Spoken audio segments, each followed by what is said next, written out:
Hello viewers, তো আজকে আবার একটি নতুন গল্প নিয়ে হাজির হলাম। তো চলুন শুরু করি। গল্পের নাম ভুলবাড়ির জামাই।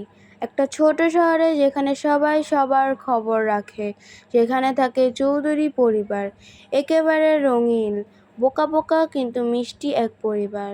বাড়ির কর্তা রহিম চৌধুরী খুব সিরিয়াস, কিন্তু সিরিয়াস হতে গিয়ে নিজেরই জুতা হারিয়ে ফেলেন প্রায়ই।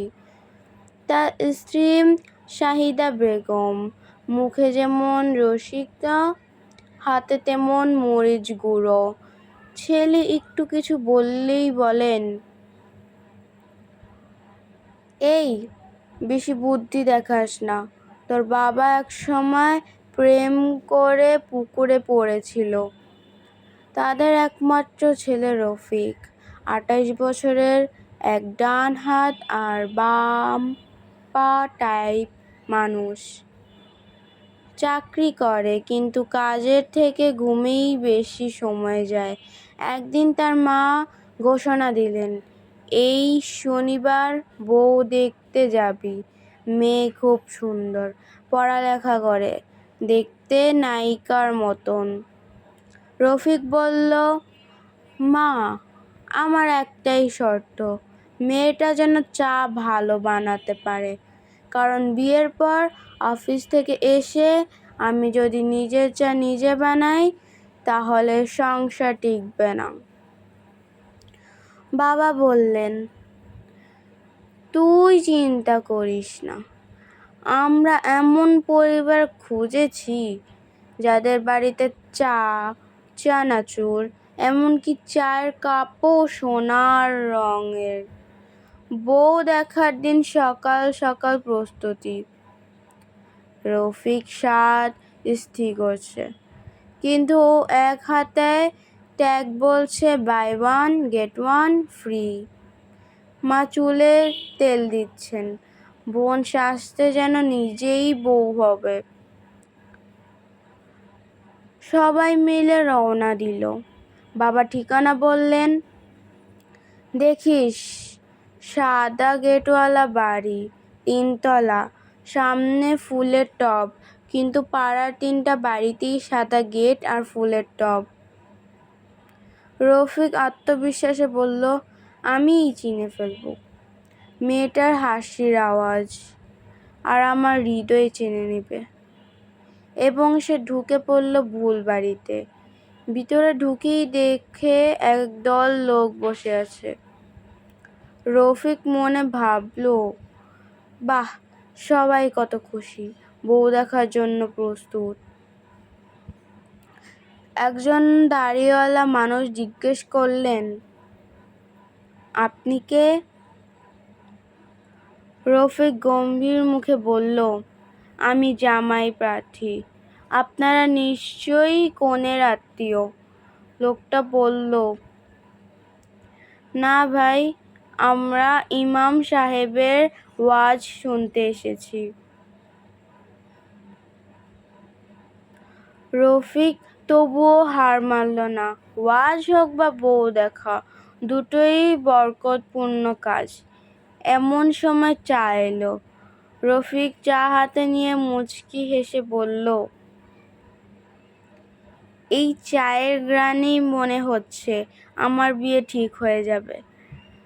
পাশের এক বৃদ্ধা চিৎকার করে উঠলেন, এই ছেলে কে রে? এটা তো আমাদের মসজিদের মিটিং।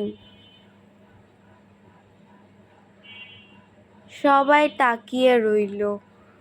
রফিক হকচকিয়ে উঠে বলল, দুঃখিত, আমি ভাবলাম মানে কনে এখানে বসে ওয়াজ শুনছে। বৃদ্ধা বললেন, তোমার মতো জামাই পেলে কনে নয়, কবরস্থানে জায়গা লাগবে।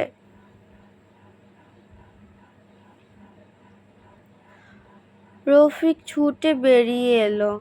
জুতাটা এক পাশে পড়ে গেল, অন্য পা খালি। বাইরে এসে মা বললেন, এই কেমন বউ দেখা, চা খেলি না, কথা বললি না, তুই কোথায় গেলি? রফিক হাঁপাতে হাঁপাতে বলল, মা, আমি ইমাম সাহেবের কাছে চা খেয়ে এসেছি। বাবা চিৎকার করে উঠলেন, এই ছেলে পাগল হয়ে গেছে। তারপর তারা ঠিক ঠিকানা পেল, আসল বাড়িতে গেল। সেখানে সবাই হাসি মুখে বসে, মেয়েটা পর্দার আড়ালে। রফিক ঢুকেই মেয়ের বাবাকে বলল,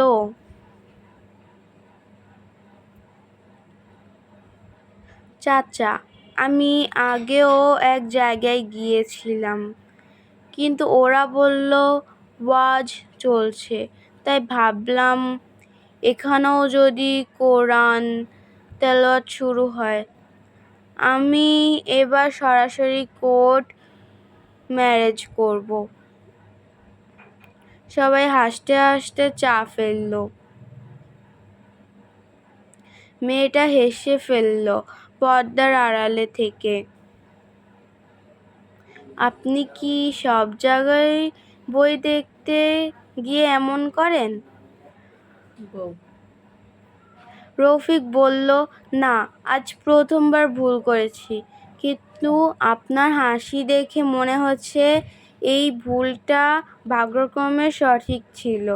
মেয়ের বাবা বললেন, এই ছেলেটার মুখে ভুল কথাটাও মিষ্টি লাগে। রফিক বলল, ধন্যবাদ চাচা। আমি চা খেয়ে ভাবছি এই বাড়িতে এখনই ডেলিভারি চার্জ সহ সম্পর্ক ফাইনাল করে ফেলব। সবাই হেসে লুটুপুটু। শেষে দেখা গেল রফিকের ভুল বাড়ি যাওয়াটাই ভাগ্যের খেলা ছিল। কারণ পরে জানা গেল সেই মসজিদের ইমাম সাহেবই মেয়েটার মামা। বিয়ে ঠিক হয়ে গেল, আর পাড়ায় এখনো সবাই রফিককে ডাকে।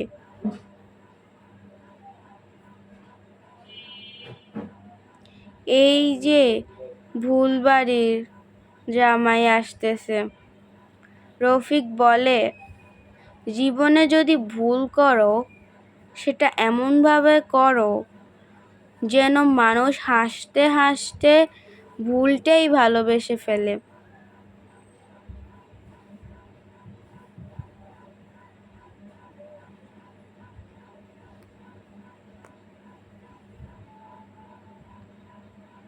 আমার গল্পটি শেষ পর্যন্ত শোনার জন্য অসংখ্য ধন্যবাদ, এবং চ্যানেলে নতুন হয়ে থাকলে অবশ্যই সাবস্ক্রাইব করবেন।